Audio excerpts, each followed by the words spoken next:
great seeing everyone here, and it was a blessing to be able to share in the baby dedication.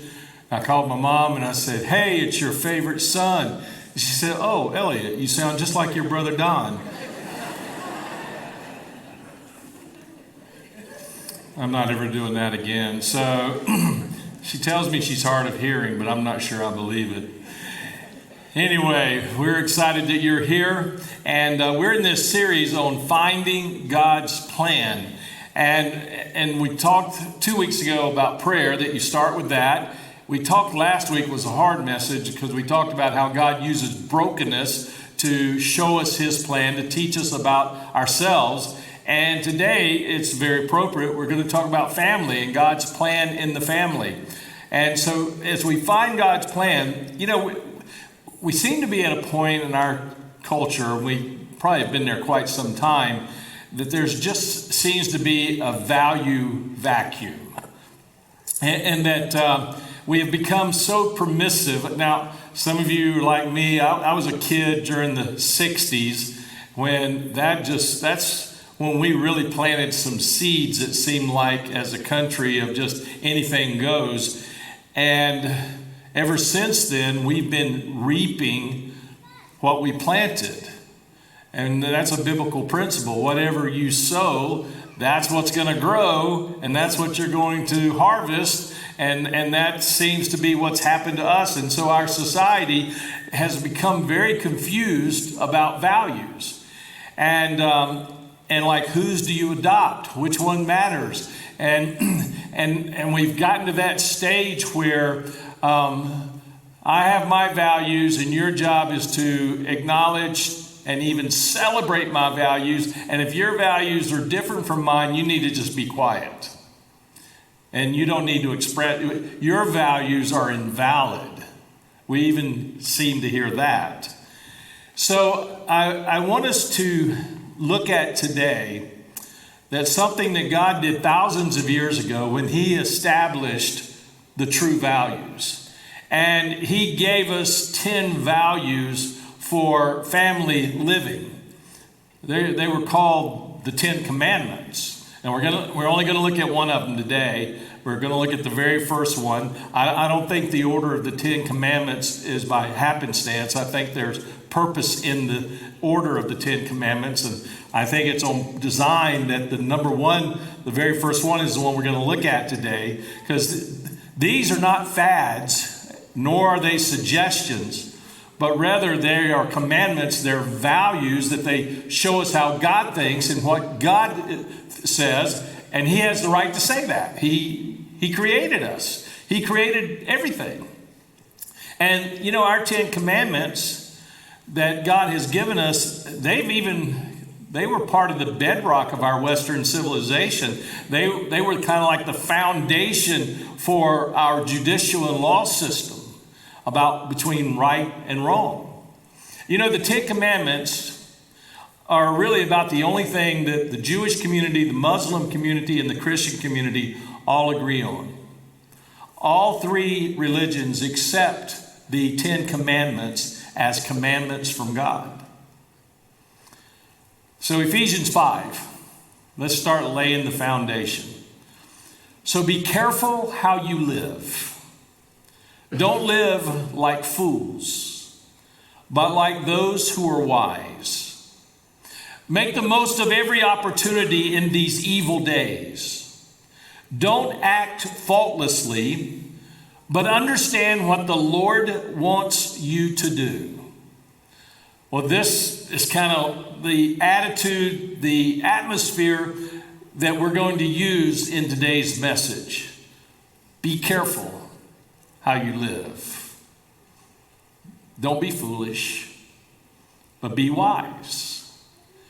Make the most of every opportunity, because when they're gone, they don't come back. They're done. That day's gone. Don't act thoughtlessly, but understand what God wants you to do. So why did God give the 10 Commandments? He gave them to us not to hurt us, but to help us.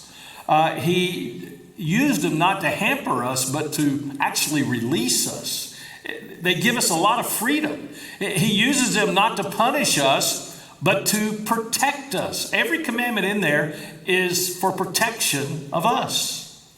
And every time God says don't in the Bible, it's always for a positive reason. Always. The negatives that God gives are always for our benefit. And if you ignore them, you're hurting yourself. You're hurting your family. So God lined up the universe with universal laws. And it took a long time for scientists to understand some of those laws. And my guess is there's still some laws out there that we still don't know about, because this is a massive universe and we've only got a glimpse of a small speck of it. But God has universal laws and they govern the universe. And if he's got natural laws like the law of gravity. If you ignore that and decide you can jump off a 10-story building and be okay, you're going to get a quick education in about 3-4 seconds. And if you ignore those laws, you hurt yourself. So God gives us these things. He has given us spiritual laws. They're kind of like the tracks we can run on. They're the guide rails to direct our lives. And when we cooperate with God's spiritual laws, then we reap the benefit from that. When we ignore God's spiritual laws, our life gets off track and we hurt ourselves and we hurt our family. I mean, how many individuals in a family can really mess up and it not affect everybody else in the family? Pretty much always affects everybody. So God basically says, if you do these things, you allow me to bless your life. If you don't do these things, you're just going to mess up your life. You and I'm telling you, every time I've seen a child who grew up in a family with no boundaries, that child turns into a very insecure adult. Have you ever seen that? A kid whose parents said yes to everything and basically didn't want to be bothered. They were too busy living for themselves and they let their child do whatever they wanted. And I want to tell you, the insecurities you find in that kid are unbelievable. It's like having boundaries gives you a sense of security. It gives you a sense of safety. Deuteronomy 6. And you must commit yourselves wholeheartedly to these commands, God's laws, that I'm giving you today. Repeat them. Here's the attitude we're to have about these 10 commandments. He says, repeat them again and again to your children. They need these boundaries.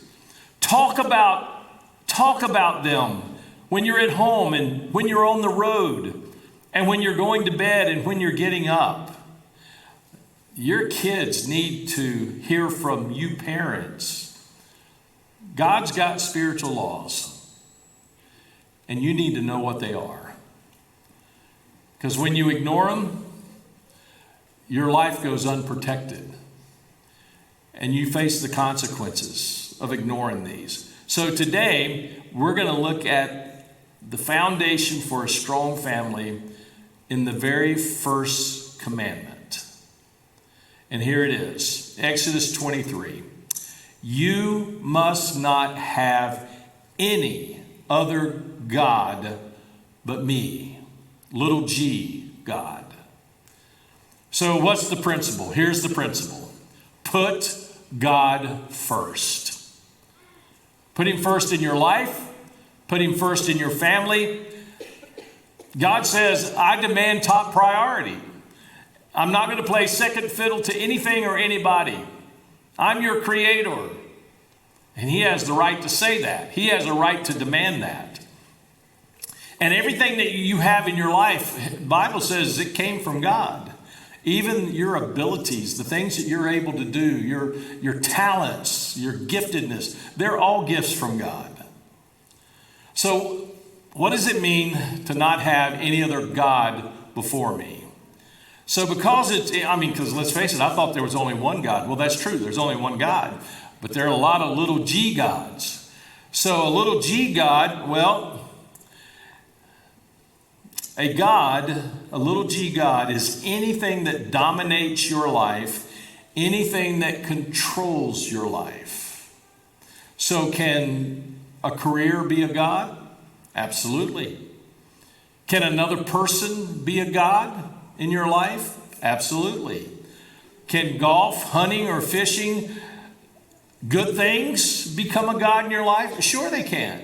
You know, that's the amazing thing is God gives us all these fun, great things to do, but we have to make sure they have the right place in our lives. There's nothing wrong with those things until they become God in our life, until they become the priority of our life, that they govern everything else, and they push big G God out of the way. You know, when we see families dropping like flies and marriages falling apart faster than we can put them together, I think often it's because we built things on the wrong foundation. You know, it doesn't matter how much money you put into it that's going to determine whether it's going to last or not. It's the right foundation that you have. That's what matters. So every time God gives a principle, he always gives a promise. So here's the promise is you put God first, and here's the principle. He will direct you and crown your efforts with success. So that's one of the great promises of success in the Bible. If you want to be successful, you put God first. When you put God first, he crowns your efforts and he brings that success with it. And I'm not talking about the world's definition of success. But if you choose to put God first, God says, I'm going to bless you. You put me first and watch what I do. So here's the question. How do I put God first? If that's the number one command in the 10 Commandments, how do I do it? So let's take the word first. We'll come up with an acronym of 5 words to help you to remember it. The first one, let's go ahead and start with the most difficult one. Finances. I mean, that's the difficult one, right? Listen to what Proverbs 3 says. Honor the Lord your God with your wealth and with the first part of everything you produce. Now, if you sit there and go say, well, when I get wealthy, I'll start doing that. You know, just the fact that you get to live in this country, you're in this country, and our wealth by the world standards, we're all wealthy. If you've been to some of the parts of the world I've been, you guys have been, men and women who've been in the military, have been to some of the tough places in the world, you know exactly what I'm talking about. We are such a wealthy country. And God says, you honor me with your wealth and with the best part of everything you produce, then he will fill your barns with grain and your vats will overflow with good wine. He says, I'll bless you. When you keep me first in your finances, I will bless you. So here's the cool thing. God owns 100% anyway, right? He owns 100%. And all he says is, I want 10%, you get to keep 90%. I own that 90%, but you get to keep that. Here's why this is so important. I believe money is one of the number one tests to demonstrate our priorities. It really shows where our priorities are. You know, if you had your checkbook with today or your credit card statement with you today, and I said, go hand that to a stranger that you don't know in the church. Of course, you're not going to do that, but if you did, they may have never met you. But just by going through your checkbook and through your credit card statement, guess what? They're going to know a lot about your values. They're going to know what matters to you, what's important to you. They're going to know quite a bit about you. How we spend our wealth demonstrates our values. What we say is important. Now, here's a key statement I want you to not forget. Parents, you've got to teach your kids about finances. Teach your kids about finances. Mary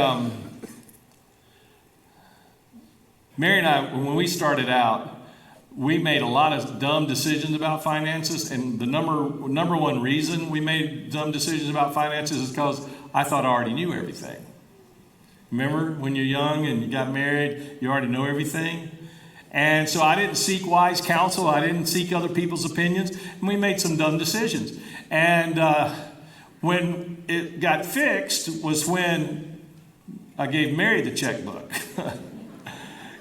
She actually was far more gifted in being able to manage our money than I was.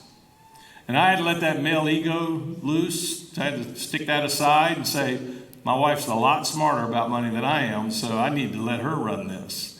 And man, it's been amazing ever since. She actually knows what she's doing. But here was the deal. We said to ourselves, we don't want our kids to go through the same dumbness that we went through, so we're going to teach our kids about finances. And we're going to make sure they understand biblical principles. So we started teaching them at a young age about giving, about tithing, about saving. And then when they started getting the end of middle school, starting to get into high school, we really changed. We really had a game changer. We said, okay, we're going to start giving you a really sizable allowance once a month. The reason we did it once a month was because we wanted them to have to manage money over a 30-day period. So it was a pretty big chunk of money they would get, but out of that money, they had to buy all their clothes. They had to put gas in their cars. They had to pay for going out with their friends. They had to pay for everything, except when we went out to eat as a family, they didn't have to pay for that, but that was about it. They had to pay for everything. If they were going to go on a trip, if they were going to go on a youth event, they had to pay for it. The first month, man, that money was gone just like that. And they went out and bought everything they'd been wanting. And so near the end of that first month, one of my kids came to me and said, hey, me and some friends are going to a movie. Can I borrow some money? And I said, nope. They said, really? I said, yep, really. They said, well, how about if I get an advance on next month? I said, no, it doesn't work that way. So you're telling me I can't go to the movies? I said, no, you decided you're not going to the movies because you didn't plan for it. You didn't save for it. So we had two rules. You got to tithe 10%. You got to save 10%. That other 80%, it's yours to manage. Man, month number 2, everything changed. Man, they started getting serious about it. They started planning out how they were going to spend their money. They started looking for sales, and if it wasn't on sale, they didn't buy it. And even today, my kids, they still don't buy things unless they're on sale. And it's just amazing to watch that and see that happen. And I'm happy for him. I'm excited for him. My son discovered he could buy vintage T-shirts at Goodwill for $1. And so he had all these really cool vintage T-shirts, with slogans and products on it that just weren't available anymore. And he'd wear them at school, and his friends come up and say, that's the coolest T-shirt I've seen. Where did you get it? He said, I'm not telling. And he would not tell anybody where he was getting them, and he would just go and buy them all up for $1. So it's amazing when they started realizing, and then at the end of the month, they always had money left over. So we wanted them to learn from our mistakes. So parents, teach your kids about finances. Now listen to what the Bible says in Deuteronomy 14. Bring this tithe to the designated place of worship, the place your Lord chooses for his name to be honored. I mean, he told us on the first day, which is our day of worship. Let us skip to 1 Corinthians 16. It says, on the first day of each week, you should each put aside a portion of the money you have earned. The reason we do it on Sunday is because it's a day of worship, and giving is part of worship. It's a moment of worship. When we tithe, we're worshiping God. And you see, we're telling God He's the most important one in our life. Now, the second thing. First is finances. Second is interest. I for interest. If God's really going to be number one in your life, you've got to put Him number one in your interest. And everybody has different interests. What I'm talking about is your fun times, your playtime, your amusements, your recreation, your hobbies, your pastimes. 1 Corinthians tells us plainly, he says, so whatever you eat or drink, or whatever you do, that includes hobbies, whatever you do it all for the glory of God. Does that mean I can play golf and go fishing for the glory of God? Absolutely. That mean I can go on vacation for the glory of God? Absolutely. That means I can eat for the glory of God until a certain point. So how do you do that? How do you put God first in front of your life? Well, I think one is your attitude of gratitude. You're thankful, thank you, Lord, that you provide the resources that we can go on this really nice vacation. Learn to use your hobbies as a way to minister to people. Invite somebody to go along with you that maybe they couldn't afford to do it themselves.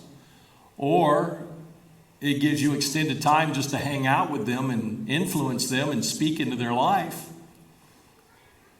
Or just be their friend. Invite people that just needs a friend. Or someone that you can start mentoring. Use your hobbies, use your interest as a way to minister to other people. That's putting God first. That allows God to bless you as you bless others. Number 3, R for relationships. If you want to put God first, if you're going to have to choose your friends carefully. Parents, when it comes to your kids, you've got to teach them about friendships. Proverbs are great at that. When Mac and I went on a 2-week-long trip, we had a blast, but every night when we were just kind of resting and getting ready for bed, we studied Proverbs because it would teach them a lot about friendships. One of the verses we studied was Proverbs 13:20. It says, walk with the wise and become wise. Associate with fools and get in trouble. Is that still true today? Absolutely. So why is that? Why does who my friends are have to do with God being first in my life? Because you tend to become like the people you hang out with. You spend time with people who take God seriously, you'll take God even more seriously. If you hang out with people who take God lightly, even your Christian friends that just kind of give God a nod every once in a while, you'll begin to not take God so seriously. If you hang out with people that just hate the things of God, it's going to affect you. Parents, this is why we made sure our house was always the place our kids wanted to hang out with their friends. So we could see who their friends were, for one thing. Every time I made a bad decision about a friend, it cost me. You got to choose your relationships correctly. If you're serious about building strong values in your kids' lives, you got to know who their friends are. You probably need to know who their parents are. That's why I love our life groups. That's the way you can get to know people very well. Look at Proverbs 12:26. The godly give good advice to their friends. The wicked lead them astray. I've got to be cautious. The truth is, if you really want God to be first in your life, there's some relationships that you might be in that are just dead wrong for you. Even if you like them so much, if they're pulling you away, they're dead wrong for you. I've seen too many times a dynamic young Christian wooed away from his faith by a friend or someone they were dating. That's why we tell our students when they head off to college, which is going to be coming up in a couple of months for some of them, we always talk about choosing your friends carefully. Fourth, schedule. Proverbs again, seek his will in all you do, and he will show you which path to take. That sounds like a schedule to me. I need to seek God in my schedule, my to-do list. So how do I put God first? Well, I ask him. I ask him to help me use my time wisely. I have a to-do list, but I make sure it's his to-do list. You know, if you have a to-do list that you cannot finish, what that means is you've got things on there you have no business doing, even good things. Now, here's why I'm saying that. God has a plan for you. He has a purpose for you. He has a to-do list for you. And he is giving you the amount of time that you need to do that. If you have things you're not able to do because you don't have time, then you've got things on your list. And I'm not talking about just if you're mismanaging your time, that's a whole other story. But if you never can get to all of your lists, that means you've got things on there that have no business being there. Because you will always have time to do God's list for your life. And if you're still breathing and your heart's still beating, God still has a to-do list for you. And when you complete his list, his purpose for you, that's when he's going to take you home. Because you have finished the race he laid out for your life. Even Jesus had the need for daily prayer. And sometimes his choices didn't make a lot of sense. Like when his friend Lazarus got real sick and was close to death, and word got to Jesus, your friend Lazarus is about to die. You need to come and heal him. And instead of going that way, Jesus told his disciples, come on, we're going to go that way. What kind of friend is that? But Jesus understood God's to-do list. And God had put on that list, you're going to raise Lazarus from the dead to prove to everybody who you really are.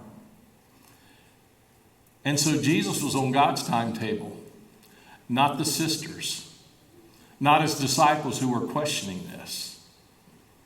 He was on God's timetable. The last one. How do you put God first? How do you find God's plan in trouble, when troubles hit? And it's going to hit, right? You're going to have days of troubles. It's just part of life. Psalms 50 says, then call on me when you are in trouble, and I will rescue you, and you will give me glory. So God allows troubles.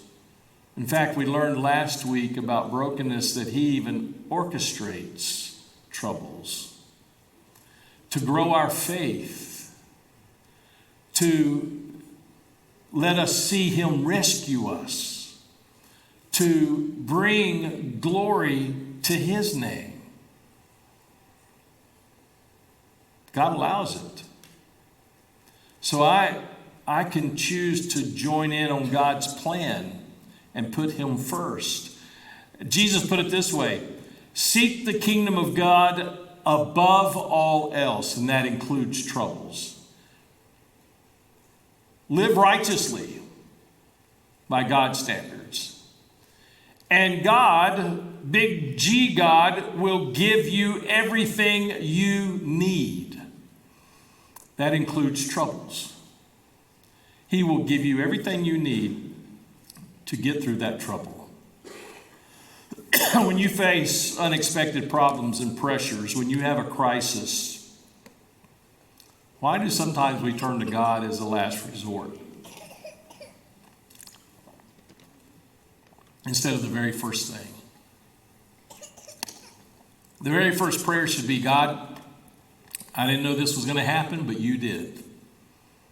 You might have even orchestrated it.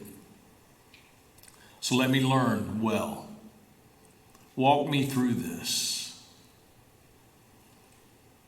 Get me through this so that you can be glorified. Now that's a prayer God will respond to.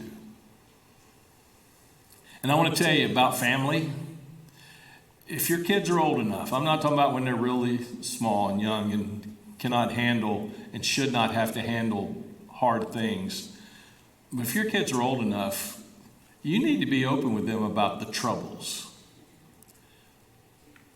I've known guys to do this in this church family, and it was a real teaching moment. I mean, what a great opportunity to teach your kids about the things of God when you're in the midst of a problem. You sit down with the family and you sit down with the kid and you say, hey, Dad lost his job today. But you know what? We're not going to live in fear. We're going to trust that God knows exactly what he's doing. And we're going to pray. We're going to pray as a family. And we're just going to see what God does. What a great opportunity to teach about God and his principles. And how to put God first.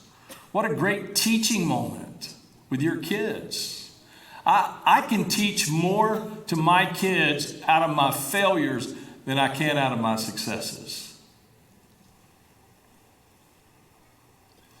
I remember one time I was going through a real hard time, and my son called me. He said, hey, so tell me how you're holding up. I said, oh, I'm great. I'm doing fine. He said, well, why don't you just be honest with me?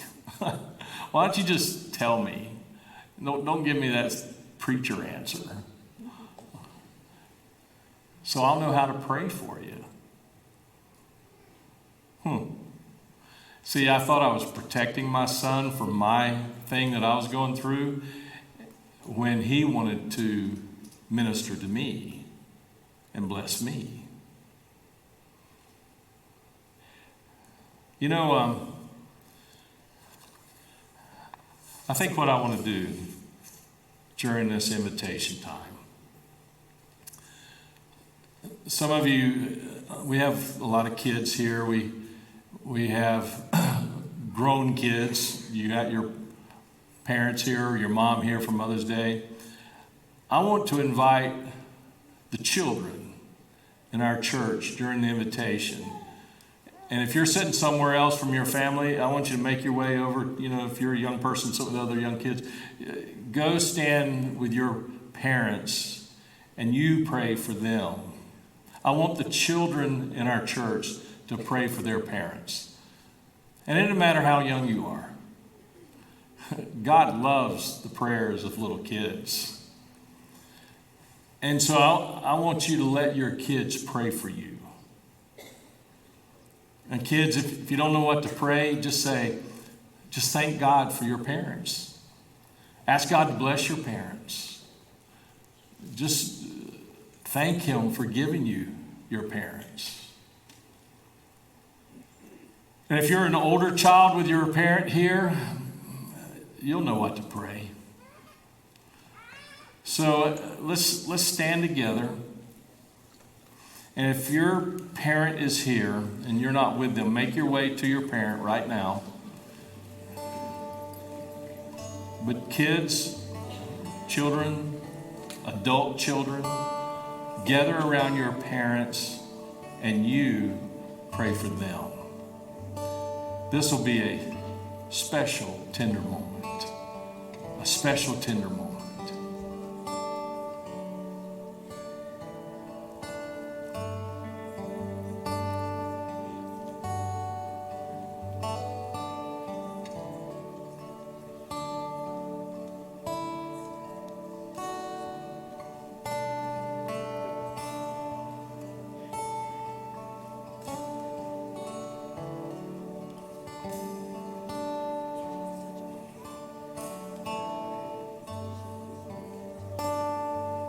Parents, receive these prayers.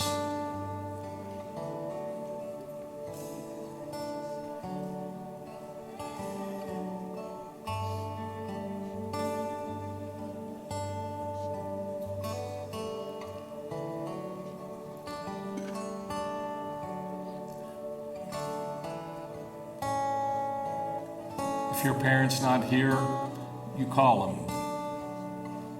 Call them later today and ask them if you can pray for them over the phone.